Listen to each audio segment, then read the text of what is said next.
The following champions are not as important to the overall mythos of the Shadow Isles as the ones I've previously discussed. However, their connection to the Isles still exists. As I mentioned, Ryze's master, Tyrus of Hylia, was, well, from the city of Hylia. He was part of the Order whose mission had been to gather and protect the most dangerous artifacts in Runeterra. The Order was trying to keep the knowledge of the world runes from spreading throughout Runeterra, but it did anyway, and so Ryze and Tyrus traveled and spoke with the people of Valorant, trying to quell paranoia and encourage restraint. Eventually, in the Noxide territories where Ryze was born, the first cataclysmic blow was struck in what would eventually be known as the Rune Wars. Destruction on a scale so massive that it defied all physical sense. Open warfare soon raged across Runeterra. Tyrus tried to convince people to give him the runes to restrain their power, but none did. And so, as the time passed and the conflict spread, Ryze noticed his master growing more distant. Eventually, Ryze decided to confront him and discovered that Tyrus had secretly come into the possession of 2 world runes. Realizing that Tyrus had fallen to the same temptations as the other man, Ryze fought his master, putting an end to his life. Soon, the greatest civilizations all but destroyed one another, ending the war. Ryze now understood the task he had inherited. As long as any world rune remained unsecured, Runeterra was surely doomed. Since that day, he has scoured the world in search of the last remaining runes.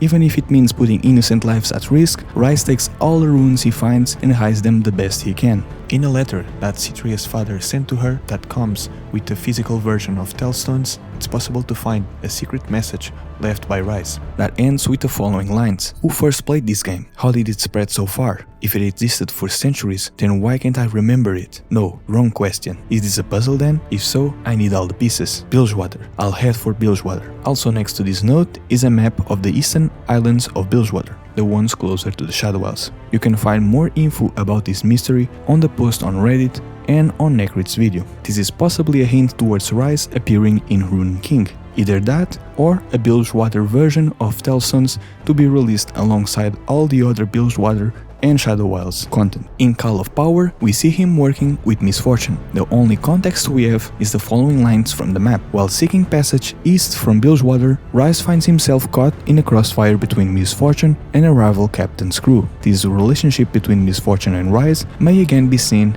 in the Rune King.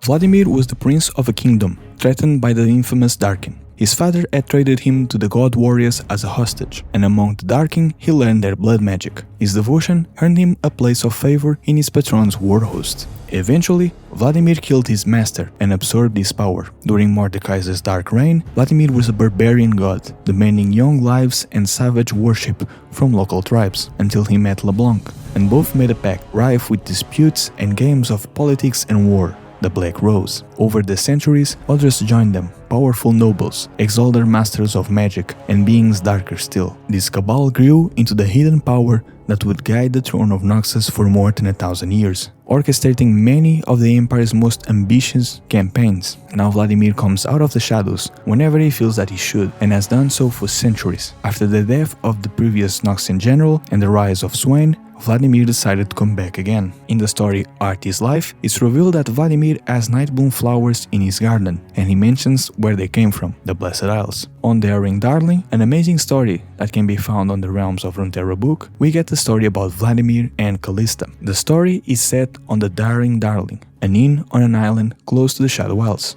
where treasure hunters usually stopped after trying their luck in finding precious artifacts on the Isles. It is run by Fayette, a woman who was once a treasure hunter herself until she lost an arm to the twisted spirits of the Isles and found an island that had a vault on it, one of the many from the times of the Blessed Isles. This vault could only be opened with a specific key, and trying to open it with any other key or spell would kill the person who tried. An Ionian priestess found a huge bell on the Shadow Isles, which was then stored in Fayette's vault. The bell would disturb the spirit realm if rang. Skipping most of the story, the harrowing starts to come from the Shadow Isles, and when everybody tries to flee, one of the many sailors is killed, and then their ships were tied with dark magic. After much arguing and some deaths, they wanted to kill a Noxian warmonger, thinking it was her, and they tied her down on a chair.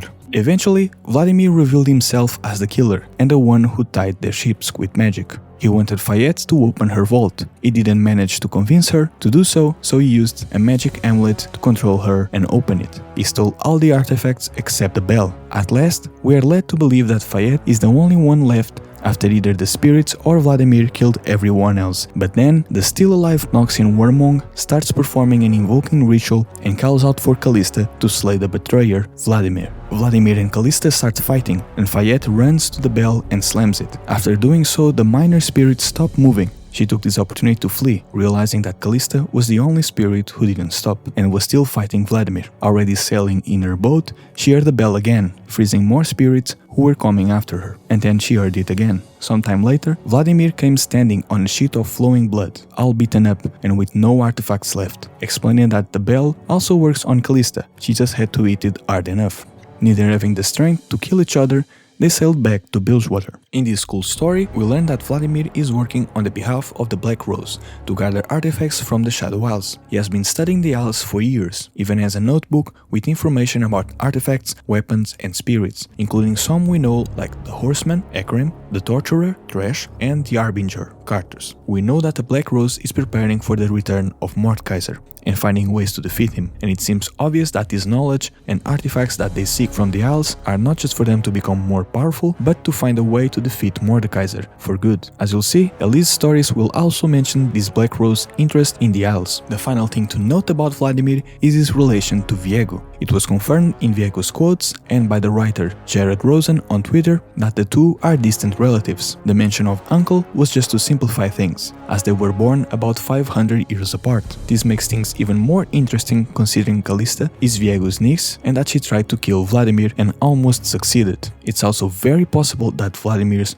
original kingdom is the same as Viego's, just years apart, which would mean that the Darkins also reach across the sea to this kingdom.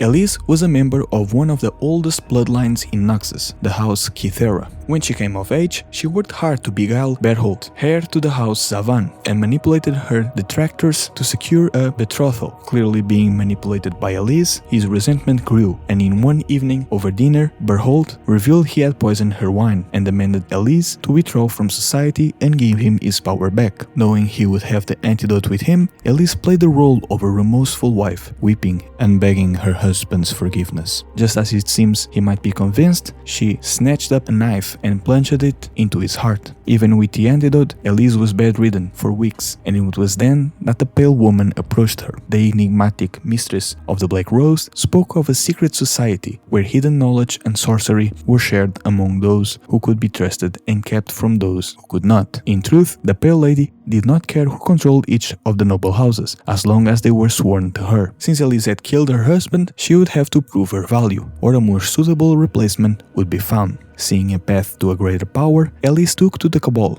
like few before her. Eventually, she learned of an object that held great significance for the Black Rose, the skull of an ancient warlord known as San Huzal, rumored to have been hidden long ago in the Shadow Isles. Keen to gain the pale woman's favor, she set sail to the Isles. There, instead, Elise found a creature, the spider god Vilmau. It sunk its fangs into Elise's shoulder. The venom changed her body, and arachnoid legs pushed out from her flesh. Elise turned to find her new master looming above her. An unspoken understanding passed between them in that moment, and she scuttled back to the beach, untroubled by the Isle's spirits as she weaved in and out of the twisted treeland. Some weeks later, when her ship arrived back at the Noxian capital in the dead of the night, Elise had regained her human form, though she was the only living thing left aboard. The pale woman saw Elise's dangerous new gift for what it was, a means to come and go safely between Noxus and the Shadow Isles. An accord was struck, wherein the Black Rose would provide Elise with endless sacrifices to offer up to the Spider God, and in return, she'd recover any artifacts of power she could from the Isles. Though centuries have passed, whenever Elise feels the summon of her god, she returns to the land of the Black Mist, with a hapless suitor in tow or some other easily swayed soul, and none who accompany her ever return. In the Shattered Manse, we learn that Elise had a Soulgorger trapped in an hourglass, before a man tried to steal it from her house and broke it, freeing the monster. The story ends with Elise trapping the monster again, this time inside the man's skull, before giving it to LeBlanc. Elise's main role in the Black Rose is to gather artifacts from the Shadow Isles and give them to LeBlanc. Again, we don't know LeBlanc's main goal, but she's very likely trying to figure out how to defeat Mordekaiser. Karthus was born in abject poverty, in the sprawl of dwelling buildings beyond the walls of the Noxian capital. His mother died at the moment of his birth, leaving his father to raise him and his 3 sisters alone. Every day he witnessed death in the slums of Naxos, parents waking up next to their children's lifeless bodies. Karthus learned to love these laments and would watch, fascinated, as the tally men of Kindred notched their staffs and bore the bodies from the almshouse. For years he tried to witness the final moments of someone, but it was impossible to predict one's death, until it reached his own family. Karthus' sisters caught the plague, and he took care of them until their final breath. He then joined the tally men and ascended in their ranks. Karthus guided his bone cart around the streets of Naxos to gather the dead every day. His dirges quickly became known throughout Naxos, mournful laments that spoke to the beauty of death and the hope that what lay beyond was something to be embraced. Many grieving families took solace in his songs, finding a measure of peace in his heartfelt elegies. Eventually, he started working in the Taliman temple, tending to the sick in their final moments. Karthus would speak to each person laid before him, ushering their souls into death, in search of further wisdom in their fading eyes. Realizing he could learn no more from the mortals, he embarked to find the legendary Shadow Isles. There, the black mist flowed through him, ravaging his flesh and spirit with ancient sorcery. But such was the force of his desire to transcend mortality that it did not destroy him. Instead, it remade him, and Karthus was born anew in the waters of the island as a fleshless revenant. He was now what he always wanted, and surrounded by those who understood the boon and death was. He had to return to Valorant and share his gift with the living, to free them from petty mortal concerns. Karthus has become the emissary of the Shadow Isles, the herald of oblivion, whose laments are paeans to the glory of death. His legions of unborn souls join with his funereal dirges, their haunting song reaching beyond the black mist, to be heard on cold nights over graveyards and charnel houses all across Valorant.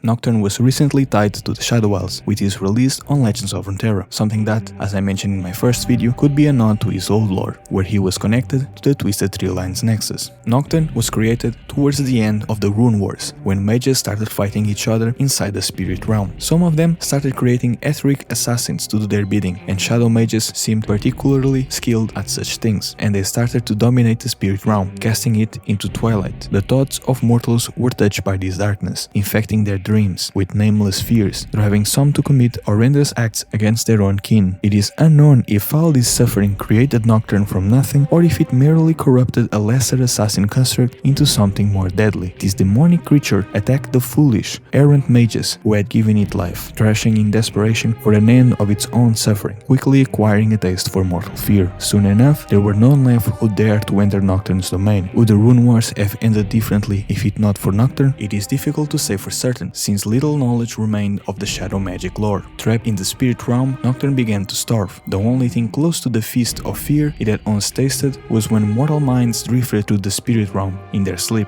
drawn on currents of magic to where the two realms divide, and where peaceful dreams can easily become night terrors. Nocturne found a way to manifest itself into the waking world. As you see, Nocturne is not really tied to any region per se, and the only reason he might have to be connected to the Shadow Isles is the fact that the mages that summoned him were fighting during the Rune Wars, and perhaps some of these mages were from the Order of Tyrus, from the Blessed Isles. It's just a theory, as there is not much information to work with. I wonder if we'll see him in the Ruin King game somehow. In the two stories in which he appears, he possesses children and creates dark creatures to scare and kill people. I'm just including Kindred here because the Shadow Isles is a place where the spirits are stuck between life and death, not able to move on, and Kindred are not able to intervene there. There's also a tale about the lamb and the wolf in the region of Bilgewater that I have covered in my video about Kindred. The people of Bilgewater have a festival celebrating the Kindred, which is held on an island called Witch Tree Rock, which has a leafless Eldlock tree, which is very much connected to the folklore of the Kindred. I wonder if we'll see a reference to this place or to the tale of the Kindred that is told in Bilgewater, which again you can know more about by checking my other video. With this being said, I've talked about all the champions connected to the Blessed Isles, and in the next videos I'll start explaining Bilgewater.